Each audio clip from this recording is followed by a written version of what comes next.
Bonjour à toutes et à tous. Pour vraiment comprendre ce qui se passe en Afrique de l'Ouest, on va tenter une petite expérience. On va se plonger dans une seule semaine d'actualité, mais vue à travers la presse locale.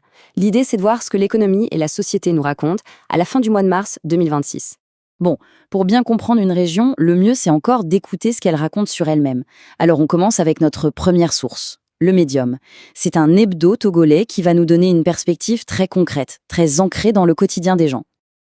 Après cette vision de terrain, on va prendre un peu de hauteur avec notre deuxième source, Vision d'Afrique.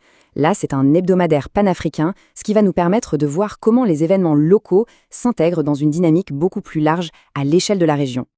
Et puis bien sûr, il nous faut les chiffres, ceux qui font vraiment bouger l'économie. Pour ça, on va se tourner vers l'économiste du Togo. C'est lui qui va nous donner le pouls financier. Voilà, ces 3 publications, ce sont nos guides pour cette analyse. Voici le parcours qu'on va suivre. D'abord, le pouls des marchés, puis on dézoomera pour avoir la grande image économique. Ensuite, on s'intéressera à l'humain, à cette société en plein mouvement, avant de dessiner quelques perspectives. Allez, on attaque direct avec les chiffres. On va jeter un œil à la Bourse régionale des valeurs mobilières, la fameuse BRVM. Regardez ça. Le mardi 17 mars. Ce qui saute aux yeux, ce sont ces baisses, et pas des moindres. On parle de géants comme Unilever ou Bank of Africa. C'est un peu le sismographe de la confiance des investisseurs, quasiment en temps réel. Et si on zoome juste sur Unilever, on voit bien le phénomène. Moins 7% le mardi et rebelote le mercredi. Ça nous montre un marché assez fébrile, où le sentiment des investisseurs peut vraiment basculer d'un jour à l'autre. Mais attention, si on arrête de regarder à la loupe et qu'on prend du recul sur l'année entière, eh bien l'histoire est complètement différente. Malgré cette nervosité quotidienne, la performance sur le long terme est impressionnante. Plus de 44% de croissance pour les industries, c'est énorme. Ça nous parle d'une confiance de fonds qui, elle, est bien présente.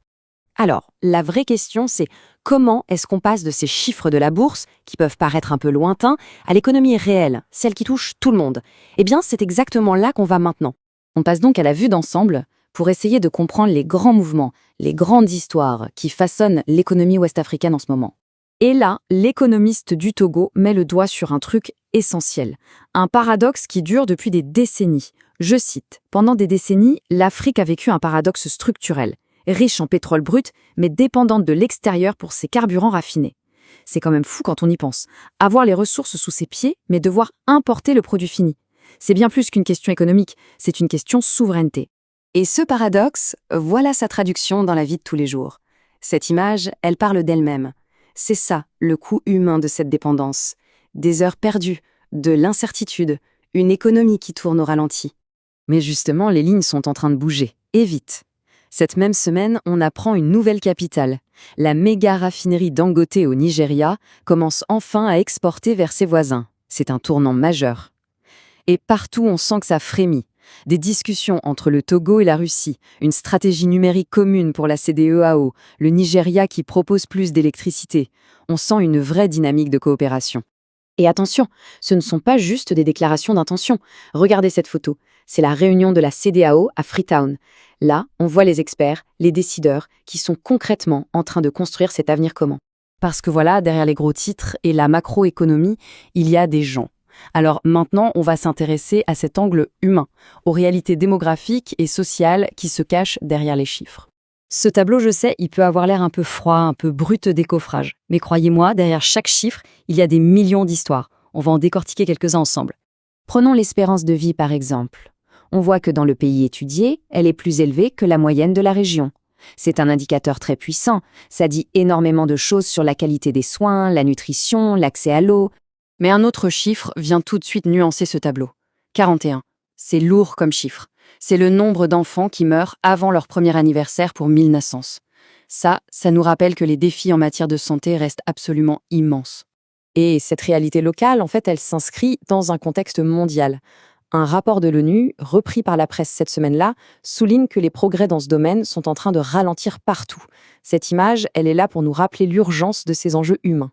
Bon, alors, si on fait le bilan de cette semaine passée à éplucher l'actualité, qu'est-ce qu'on en retient vraiment? C'est le moment de tout rassembler. En gros, 4 leçons principales se dégagent. 1. Une économie volatile à court terme, mais avec des fondamentaux solides. 2. Une transformation énergétique profonde, un vrai changement de paradigme. 3. Une coopération régionale qui s'accélère vraiment. Et enfin, et c'est peut-être le plus important, ne jamais oublier les réalités humaines qui se cachent derrière ces grandes tendances. Et on termine donc avec cette question, qui est sans doute le défi central pour la région dans les années à venir. Comment concilier cette formidable ambition économique avec l'impératif d'améliorer concrètement la vie de chaque citoyen ? C'est tout l'enjeu. Et la réponse, évidemment, ne se trouve pas dans une seule semaine d'actualité. Merci d'avoir suivi cette analyse.